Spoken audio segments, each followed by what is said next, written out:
Newt Gingrich says RFK Jr. dealt real blow to Dems, call him a natural ally of Trump. And I agree. There's definitely some common ground with RFK. I agree with some of RFK points, his medical opinions, and specifically, I agree with him on. Of course, I can't talk about those things on this platform, unfortunately, but I talked about it a lot on Patreon. So check me out on my Patreon. The link's in the description. But we're going to, before we get started, go ahead and hit that like button, share this out so we can get this information out there. Subscribe if you're not already a subscriber, and hit that alarm bell so you know when I'm putting out new stuff. Also, check out my link tree in the description, like I was stating earlier. That has a link to my Patreon. There's also a link to my Instagram where I talk about things throughout the day there. So, all right, let's talk about this news. This comes from the Daily Caller. Daily Caller News Foundation from Haley Gomez, and she reports that former Republican House Speaker Newt Gingrich said Friday on Fox Business that independent presidential candidate Robert F. Kennedy Jr. dealt a, quote, real blow to Democrats with his speech, calling him a natural ally of former President Donald Trump. Kennedy announced he was removing his name from the ballot in major swing states on Friday in order to not spoil the vote, and revealed his support for Trump within the battleground areas. Gingrich noted Kennedy's move highlighted the corruption of the Democrat Party, adding how both the independent candidate and Trump have been, quote, taking on the establishment. Totally agree with that. But let's play this clip here. Start off with the Robert Kennedy story. How do you see it?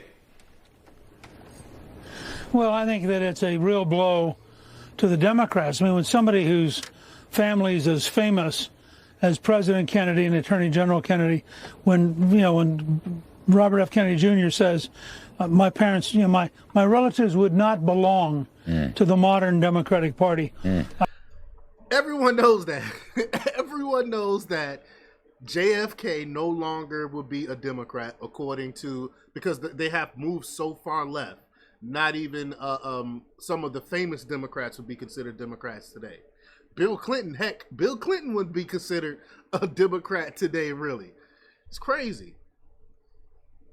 I think he really knocks their whole democracy thing out and points out this is really a party of bosses, and it's a party of corruption. So I think he's very effective, particularly for younger people, in saying, look, you got to look at how bad the Democrats have become. You know, it's tough. I mean, he talked about the weaponization against him, the Democratic Party weaponization against him running, and then, of course, aligned that with the weaponization to throw Trump in prison. I mean, it was really very stark. But, Newt, he had some other stuff here. I just want to get your take on it. We pushed Russia into a disastrous alliance with China and Iran. Yep. We're closer to the brink Hold on, I'm going to stop right there, because Russia really did not want to ally with China. They really don't. Russia does not trust China.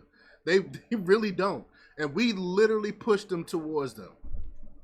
Nuclear exchange at any time since 1962 under his uncle. And the neocons in the White House don't seem to care. And he also put a word in for King Dollar, for heaven's sakes. Just that. I got more. But those are like hard-hitting. I mean, Kamala Harris had none of that kind of thing in her speech last night, which fortunately is going to be, blown up by the Kennedy news. But these are hard-hitting ideas and principles. Well, look, let me just say, I think when the Biden-Harris, and I want to emphasize, Biden-Harris administration refused to offer him Secret Service protection when his uncle and his father had both been assassinated, I thought it was one of the most despicable things I've ever seen an American presidency do. I agree. I'll take it a step further and say it was evil. Like they don't care if this man get killed. That's why they didn't give him Secret Service protection. You would think even though you disagree with the Kennedy as a Democrat, you would want to protect the Kennedy at all costs. You want to protect. You don't want to see another Kennedy be assassinated. But the Democrat Party is so evil that they no longer care about those type of things. And I think he has every right to feel that he was up against a machine. The machine did everything it could to destroy him. And so he is psychologically the natural ally of Trump, because they're basically both taking on the establishment, and they basically both have had the establishment do everything it could to destroy them. And Trump, as he said famously, he took a bullet for democracy. Democrats can't, I mean, I don't know, they've done nothing but undermine democracy. That's more than undermine. I don't know what you can say is worse than undermine, but absolutely they undermine democracy. They wouldn't even allow people to vote in the primaries. No one voted for Kamala Harris, but she is the Democratic presidential nominee, and you call yourself the Democrat Party, you call yourself wanting to protect so-called democracy, and yet you don't allow anyone to vote? Make this make sense. But then they say, oh, the delegates. We're talking about the people. The people did not vote for her. Well, when you have a coup, and that's what it was, which drives a president who has gotten 98% of the votes in terms of delegates. 98% were for Biden. They just knocked him out. Then they went, the same bosses, the Obamas, the Pelosi's, they picked Kamala, never had a caucus, never had a primary. She has not gotten a single vote in either 2020 or 2024. She's handpicked by the machine. And they cheerfully, because I think they actually think we're stupid. And so they go around and they talk about democracy. What you've watched is a Venezuela quality coup in which the bosses, first of all, drove Biden out, and second, handpicked Kamala. And Waltz, who himself has many totalitarian tendencies. You look at what he did during COVID, and it was pretty astonishing, frankly. Yeah. Actually, you know, it's scary, y'all. I mean, we cannot allow these people to get back in office, man.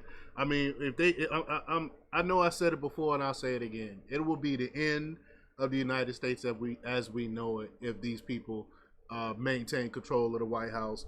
You think we have it bad now? Imagine price controls. Imagine the border being even more wide open. Imagine inflation skyrocketing.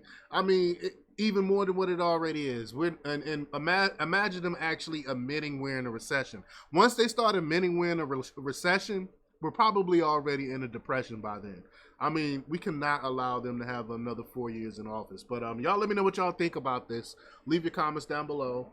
Like, share, and subscribe. And check out jjthepsychotherapist.com for the latest in news. Until next time, peace.